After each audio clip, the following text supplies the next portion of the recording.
चलिए आज अपन बात करेंगे कि ये जो दो रेखाएं होती है उनको अगर एक तिर्यक रेखाएं क्रॉस करती हैं तो जो नए प्रकार के कोण बनते हैं उनको कहा क्या जाता है, उनका नाम क्या है और वो कौन से किस पोजीशन पे बनते हैं, इसके बारे में बात करेंगे। तो इनकी ज़रूरत क्यों पड़ती है, तो देखो बहुत सारे ऑब्जेक्टिव जो आएंगे एग्ज़ाम में वो सब इन्हीं के नाम से आएंगे। ठीक है, संगत कोण कहाँ पर बनता है, एकांतर कोण कहाँ पर बनता है, एकांतर बाह्य कोण, एकांतर अंतः कोण, तो ऐसी छोटी छोटी परिभाषाओं के रूप में पूछे जाते हैं। तो यूँ मान के चलिए अगर ये चीज़ें समझ ले कम से कम आपके 3 से 4 नंबर पक्के हो जाएंगे ऑब्जेक्टिव के, और एक आध क्वेश्चन आ जाएगा तो उसमें से मिला करके 3 से 4 क्वेश्चन आपके पक्के हो जाएंगे। और प्रश्नावली के जो सवाल होंगे वो भी इनकी मदद से ही सोल्व होंगे। तो इन चीज़ों को समझ लिया अच्छे से तो आगे दिक्कत नहीं आएगी। तो अपन शुरुआत करते हैं संगत कोण से। ठीक है, तो संगत कोण बनते कहाँ पे हैं, तो देखो इस वाले चित्र में देखो दो चित्र बना रखे मैंने, एक ये है और एक ये है। दोनों दिखने में थोड़े से अलग है, दोनों का मतलब भी अलग है, तो वो अपन बाद में बात करेंगे। अब देखो संगत कोण, तो संगत कोण कहाँ बनते हैं, संगत कोण का मतलब होता है कि वे कोण जो एक ही पोजीशन पे बन रहे हो, यानी ऐसी जगह पे बन रहे हो जो अपने को देखने में लग रहा है कि दोनों की पोजीशन कैसी है, बिल्कुल एक जैसी हो, तो वो कौन से होंगे, कोण संगत कोण होंगे। इस वाले चित्र में देखो पहले वाले में संगत कोण का बन रहा है, तो देखो ये एक है, इस वाले में एक और इस वाले में 5, दोनों के आपस में संगत कोण है, एक ही पोजीशन पे बन रहे, एक ही जगह पे बन रहे। ठीक है, लाइन बेशक अलग अलग है लेकिन इनकी पोजीशन क्या बिल्कुल एक है। तो कौन सा कोण है संगत कोण, कोण 1 और कोण 5। तो कोण 1 और कोण 5 ये दोनों संगत कोण है। इसी तरह से और भी बन रहे इसमें देखो कोण 2 और कोण 6, ये भी तो एक ही पोजीशन में बन रहे। तो इसी तरह से कोण 2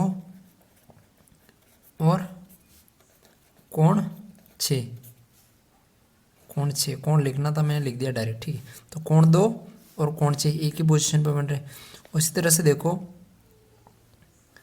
1 5 के साथ में हो गया, 2 6 के साथ में हो गया, 3 और 7 देखो 3 और 7 की पोजीशन एक ही है। ठीक है, तो कोण 3 और कोण 7। ठीक है, एक और कौन सा जोड़ा बन रहा है, 3 7 का बन गया। अब ये देखो 4 और 8, तो कोण 4 और कोण 8, ये क्या है, ये जो भी कोण के जो जोड़े बने 1 5 1 5 2 6 4 8 3 7, तो ये जो कोण के जो जोड़े बने ये कौन से कोण के जोड़े बने, संगत कोण के। ठीक है, तो आपको चित्र बना के दे देगा और उसमें पूछेगा संगत कोणों के जोड़े बनाइए, तो आपको देख के पता चलना चाहिए संगत कोण बनते कहाँ पे। अब ये वाला देखिए एकांतर अंतः कोण। ठीक है, अंतः का मतलब होता है अंदर की तरफ, और कोण का मतलब आपको याद ही, एकांतर का मतलब होता है एक के अंतर पे जो बन रहे। ठीक है, तो देखो अपने को बात क्या करनी है, अंतः कोण की, यानी अंदर की तरफ देखना है। तो देखो जैसे ये 4 और ये 6, ये दोनों कौन सा कोण है, एकांतर अंतः कोण है। अंदर ये इन दोनों लाइनों का अंदर की तरफ बन रहे हैं तो अंतः, और एकांतर 4 से 6 पे जाओगे तो बीच में एक आ रहा है, एक अंतर आ रहा है, 4 5 6, तो एक कोण छोड़ दिया, तो 4 से 6 पे जाने में एक कोण का अंतर लिया अपन ने। तो कौन कौन से कोण है एकांतर कोण, कोण 4 और कोण 6। इसी तरह से और कौन से बन रहे, 4 और 6। इसी तरह से ये वाले देखो 3 और 5, तो कोण 3 और कोण 5, तो कोण 3 और कोण 5 कौन से कोण है, ये भी एकांतर कोण है, एकांतर भी और अंतः कोण भी है। यहाँ तो हो गया। इस तरह से जैसे एकांतर अंतः यानी अंदर की तरफ बने, तो इस तरह एकांतर बाह्य कोण जो कि बाहर की तरफ बन रहे हैं। ठीक है, अपने को बाहर की तरफ देखना, तो एकांतर बाह्य कोण देखिए इसमें, तो देखो ये कोण 1 है और ये कोण 7 है, ये कोण 1 और ये कोण 7, ये कौन से कोण जाएंगे, कोण 1 और कोण 7, ये वाले जो है दोनों 1 और 7 ये एकांतर बाह्य कोण, क्योंकि दोनों लाइन के बाहर की तरफ बन रहे। ठीक है, इसी तरह से कोण 2 और कोण 8, तो कोण 2 और कोण 8, ये वाला कौन से हो जाएंगे, एकांतर बाह्य कोण 1 7 2 8। ठीक है, अब जो लास्ट वाला जो बच रहा है, तिर्यक रेखा के एक और के कोण या क्रमागत अंतः कोण या सह अंतः कोण या संबंधित कोण, सबका मतलब एक ही होता है। तो इन चीज़ों को याद रखना, तिर्यक रेखा के एक तरफ बनने वाले कोण या क्रमागत अंतः कोण या सह अंतः कोण या संबंधित कोण, सबका मतलब एक ही। तो देखो इसमें कौन कौन से है जो कोण जो कि तिर्यक रेखा के एक ही और बन रहे। ठीक है, तो 4 और 5, ये जो तिर्यक रेखा ये वाली, ये क्रॉस लाइन है जिसको तिर्यक रेखा कहते हैं। ठीक है, इस रेखा के एक और कौन से कोण बन रहे, एक तो ये वाला और ये वाला अंतः कोण, तिर्यक रेखा के अंदर की तरफ अंतः कोण, तो 4 और 5 ये कौन से कोण हो जाएंगे, कोण 4 और कोण 5। कोण 4 और कोण 5 कौन से कोण हो जाएंगे, एक का ये तिर्यक रेखा के एक ही और बनने वाले कोण। इस तरह से 4 और 5 लिया तो 3 और 7 भी हो जाएंगे, कोण 3 और कोण 7। ठीक है, तो ये यहाँ तक समझ में आया। अब देखो ये संगत कोण, एकांतर कोण, एकांतर बाह्य कोण, इनका मतलब तो समझ में आ गया। अब कुछ और चीज़ें होती है इसमें, जैसे कि शीर्षाभिमुख कोण, कौन सा कोण, शीर्षा अभिमुख कोण। तो एक और जो चीज़ इसमें देने रखी है मैं बता देता हूँ, शीर्षाभिमुख कोण, शीर्षाभिमुख कोण।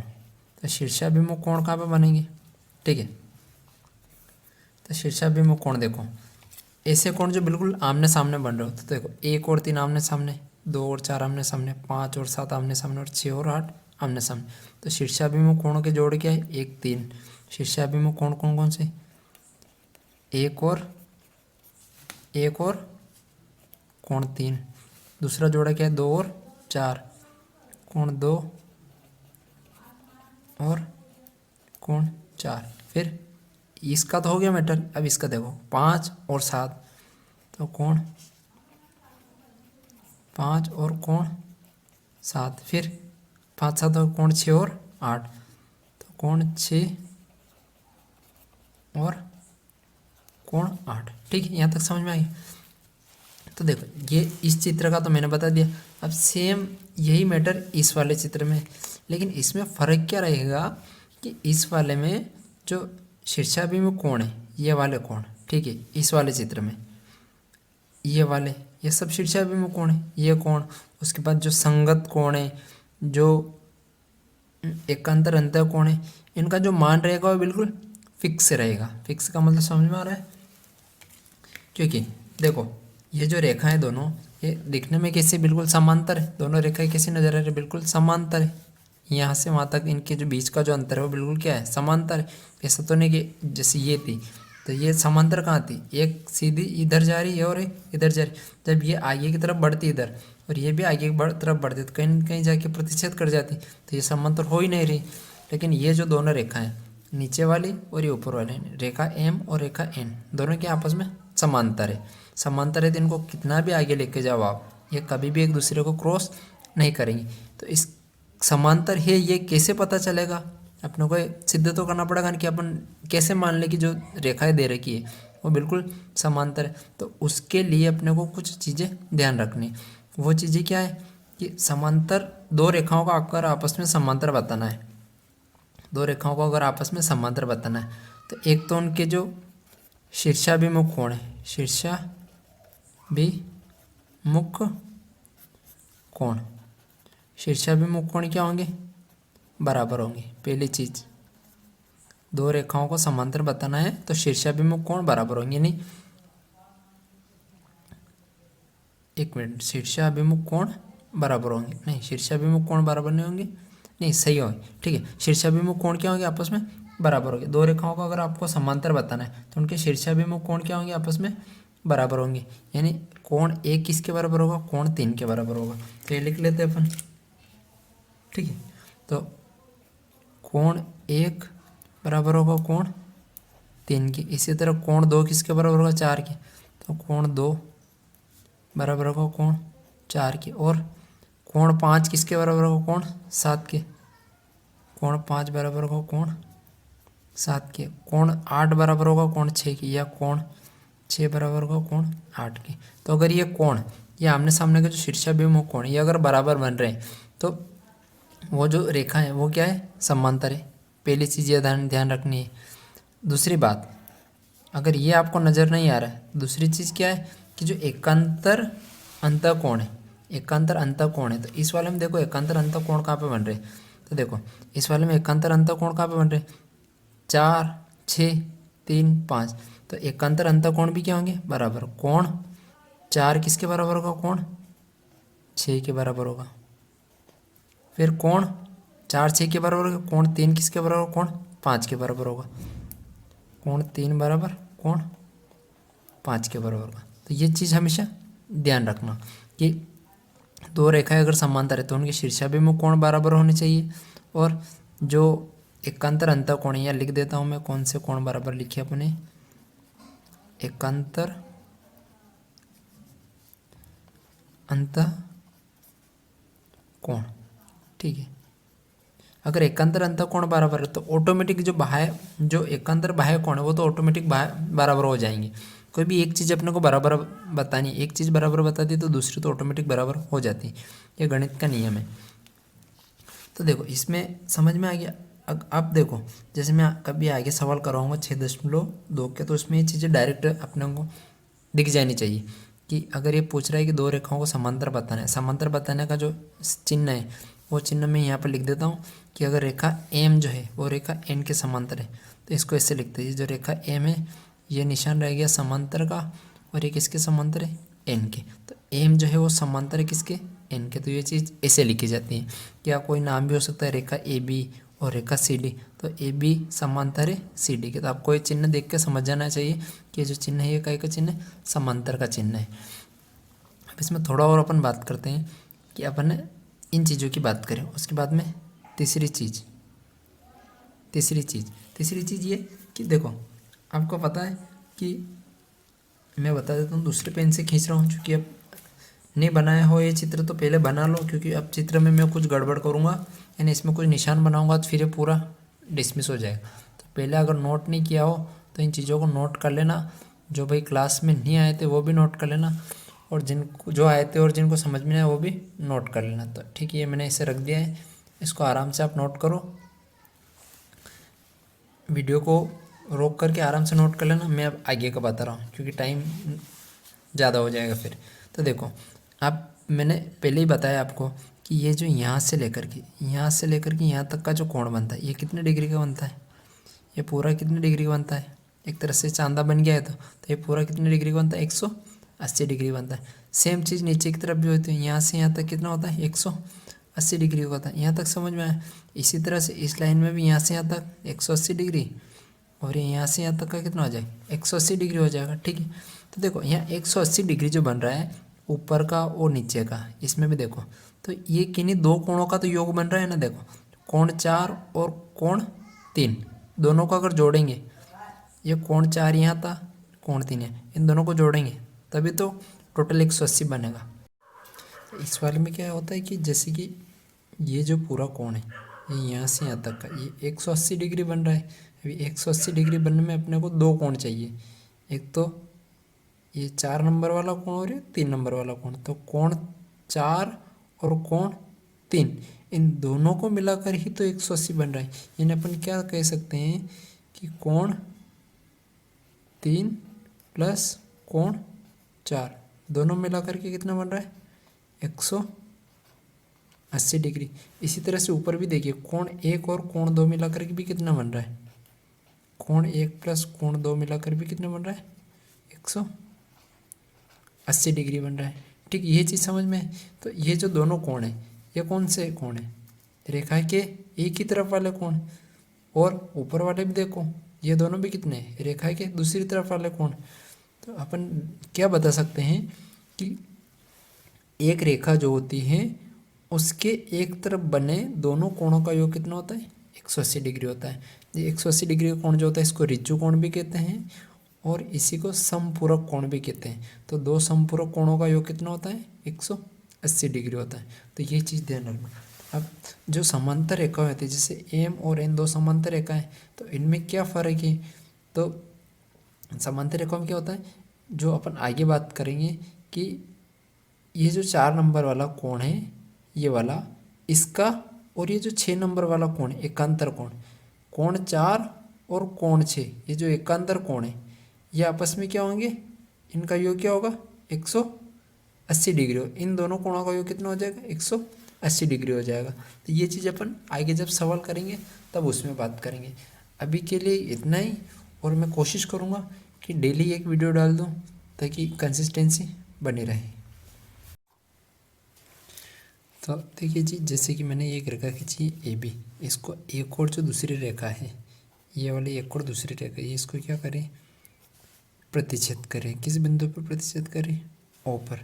तो ये जो आपको चित्र नज़र आ रहा है, ये वाला, ये 6.2 का पहला सवाल है, जो कि मैं अभी नहीं बता रहा हूँ, मैंने बस डायग्राम बनाया है ताकि मैं इस चीज़ से इसको कनेक्ट कर पाऊँ, ठीक है, इसी को इसमें बता पाऊँ।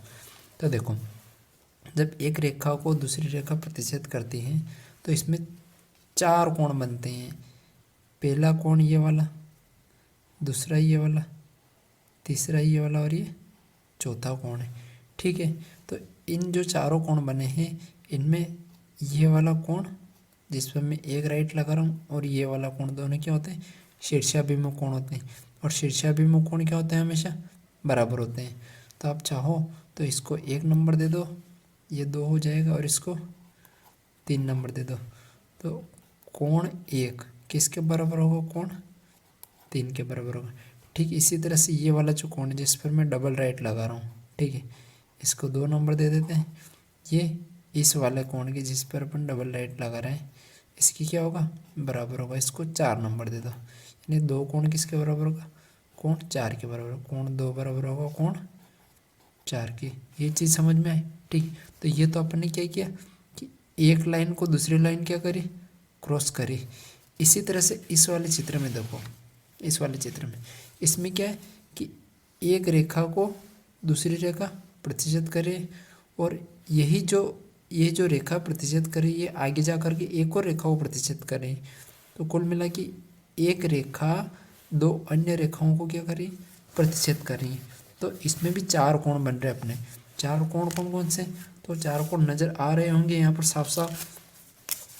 एक ये वाला, दूसरा ये वाला, तीसरा ये वाला, ठीक। इसी तरह से इसमें एक ये बन रहा है, एक ये बन रहा है, एक और ये बन रहा है, और एक और ये वाला बन रहा है 30 डिग्री, 130 वाला, ठीक है। तो इसमें अपन बात करेंगे कि इसको अब अपन सोल्व कैसे करें, ठीक है, इनका मतलब क्या है। तो जैसे कि इस लाइन को इस रेखा ने, यानी इस रेखा को इसने क्रॉस किया तो 4 कोण बने। तो इनमें ये वाला कोण इसके बराबर होगा, जो कि अपन पहले बता चुके हैं, शीर्षाभिमुख कोण। इनको कौन सा कोण बोलते हैं? शीर्षाभिमुख कोण, ठीक है। दोनों कौन से कोण है? शीर्षाभिमुख कोण। तो ये कोण किसके बराबर होगा? इस वाले कोण के बराबर होगा, ठीक है। तो ये 50 डिग्री है, तो ये भी कितना हो जाएगा? 50 डिग्री का हो जाएगा, ठीक है। उसी तरह से ये वाला कोण किसके बराबर होगा? इस वाले कोण के बराबर होगा। तो ये 1 से ये भी कितना हो जाएगा? 100 हो जाएगा। अब इसमें 130 वाई के बराबर। अब देखो, अपने को ये वाला कोण का मान नहीं पता है, ये कोण का मान कितना होगा। तो देखो, अभी अपन ने बताया था कि जब एक रेखा को दूसरी रेखा प्रतिच्छेद करते तो ये दोनों कोण बराबर होते हैं। तो यहाँ पर भी इसी रेखा को ये वाली रेखा प्रतिच्छेद कर रही, तो ये अगर ये 50 डिग्री है तो ये भी कितना हो जाएगा? 50 डिग्री। क्यों हो जाएंगे दोनों बराबर? क्योंकि संगत कोण है, एक ही पोजीशन पर बन रहे, ठीक है। तो संगत कोण हमेशा बराबर होते हैं। दो रेखाएं अगर सीधी हो, समांतर हो, तो उनमें संगत कोण ही होता है बराबर। तो ये 50 डिग्री है, तो ये भी 50 डिग्री हो जाएगा। उसी तरह से देखो, ये वाला कोण और ये वाला कोण का योग कितना हो जाएगा? 180 डिग्री, ये पूरा। इस तरह से 50 और y का योग भी कितना हो जाएगा? 180 डिग्री। अब मुझे ये बात बताओ कि जैसे कि ये 50 डिग्री का है, तो ये भी 50 डिग्री हो गया, ठीक है। तो ये पूरा कितना हो जाएगा? ये पूरा 180 होता है, ठीक है। उसी तरह से ये पूरा भी कितना होता है? 180 होता है। अब इस पूरे 180 में से 50 ही हटा दो, इस पूरे 180 में से ये 50 हटा दो, तो कितना बचेगा? 180 में से 50 कम होगा तो ये वाला कितना बच जाएगा, 130 डिग्री बचेगा। ठीक इसी तरह से ये पूरा 180 हो रहा है, इसमें से ये वाला 50 हटा देंगे तो वाय कोण का मान कितना हो रहा है, 130 डिग्री का। तो देखो ये भी 130 डिग्री हो गया और ये भी 130 डिग्री है। क्यों हुआ 130 डिग्री, क्योंकि ये एक्स कोण और ये वाय कोण कौन से, कोण एक्स जो है वो किसके बराबर गया, कोण वाई के हो गया। ठीक तो कोण एक्स बराबर वाई कितना हो गया, 130 डिग्री। ये जो दोनों कोण बन रहे हैं ये कौन से कोण है, आपको याद हो तो एकांतर कोण है, एकांतर अंतः कोण। तो कौन से कोण ये, एकांतर एकांतर अंतः, किसे लिखते हैं, अंतः कोण। ठीक है तो एकांतर अंतः कोण, तो ये दोनों कौन से कोण, एकांतर अंतः कोण। ठीक इसी तरह से ये 50 इसके क्या हो जाएगा, बराबर हो जाएगी। ये भी कौन से हो जाएंगे, एकांतर अंतः कोण। तो इनको याद रखना हो डायरेक्ट, तो याद रखने का जो तरीका है वो ये है कि क्रॉस बन जाएगा, यहाँ पर क्या बन जाएगा, क्रॉस। तो मैं इसी पेन से बना देता हूँ क्रॉस। तो क्रॉस के जो कोण होते हैं ये बराबर होते हैं, जैसे ये इसके बराबर हो जाएगा और ये वाला इसके बराबर हो जाए। ठीक तो ये क्रॉस वाले जो कोण होते हैं ये बराबर होते हैं, एकांतर अंतः कोण बराबर होते हैं। अब यहाँ पर एक और चीज़ पूछी गई इसी प्रश्न में 6.2 में कि एक तो इस एक्स और इस वाई कोण का मान अपने को बताना है, उसके बाद में हम लोग को सिद्ध भी करना है कि ये ए बी जो रेखा है ये किसके समांतर है, सी डी के समांतर है। तो देखो ये जो ए बी रेखा है ये सी डी के समांतर कब होगी, जब ये जो एकांतर कोण है, ये एकांतर कोण है ये क्या आ जाएंगे, बराबर आ जाएंगे। तो एकांतर कोण एक्स और एकांतर कोण जो वाई है इन दोनों को देखो, दोनों 130 डिग्री के बन रहे। ठीक उस तरह से ये वाला एकांतर कोण भी क्या बन रहा है, ये वाला एकांतर कोण भी क्या बन रहा है, 50 का बन रहा है। ठीक तो एकांतर कोण आ गए ना बराबर, एकांतर कोण ये इसके बराबर आ गया, ये वाला इसके बराबर आ गया। तो ये चीज़ समझ में आई। तो देखो दोनों जो एकांतर कोण बन रहे हैं अंदर की तरफ ये आपस में ही क्या आ गए, बराबर आ गए।